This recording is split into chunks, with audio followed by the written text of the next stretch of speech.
On air is Disposition. This is Gagarin. Let's go. The recent NATO summit, which was supposed to answer many questions, instead created more and added to the overall uncertainty. Kiev remains stuck at the alliance's doorstep. Meanwhile, Trump keeps generating confusion, but that's nothing new, and things aren't so uncertain for us. Because the concentration of NATO troops near Belarus will definitely continue, and that's not news either. Perhaps the only unusual thing lately is the West's acceptance of strikes on nuclear sites in Iran.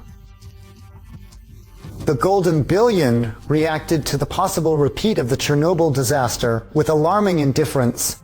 It seems the West has lost its sense of danger. And now, seeing this reaction, the Iranian president might, for example, take a page from Kiev's book. Would anyone really be surprised by attacks on nuclear power plants? The president of Iran was supposed to be here today for the first time as a representative of an observer state at the nuclear power plant. But due to well-known circumstances, he couldn't make it. The recent strikes on Iranian nuclear facilities under IAEA control are a grave violation of international law, including the Nuclear Non-Proliferation Treaty and the 1949 Geneva Conventions.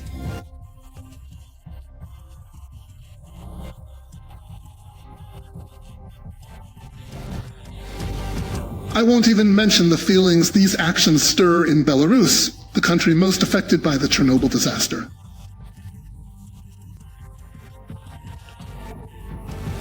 Back then, radioactive fallout was recorded even in the UK, Germany, and Sweden. So who can say it won't happen again, especially to the country responsible for such acts? All possible and impossible military factors in any combination must be considered by today's graduates of the General Staff faculty as they work to strengthen security. These officers are equally skilled at leading thousands, planning and implementing rearmament strategies, and working with artificial intelligence. During their studies, the students, you could say, explored various combat methods online, analyzing tactics used in numerous conflicts.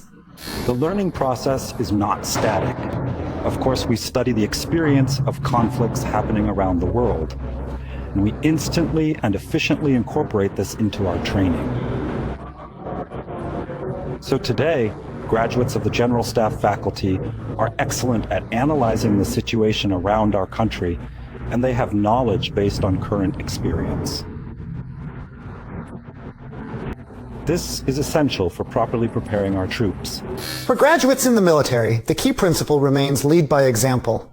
No matter your rank or position, a commander must thoroughly know the professions and weapons of his subordinates. Recently at training camps, brigade commanders worked as mechanics, drivers, gunners on tanks and IFVs and armored personnel carriers. Victory on the battlefield, as the special operation in Ukraine shows, often depends on individual training. No matter what position a commander holds, he should never avoid the weapons under his command. Each of us must know them well, and above all, know how to use them effectively.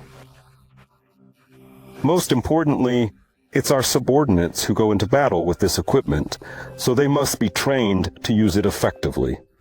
That's the key to using these systems. This summer is a vivid illustration of the defense system Belarus is building. We can afford the luxury of using diplomacy as we strengthen our defenses, and Minsk is confidently moving in that direction.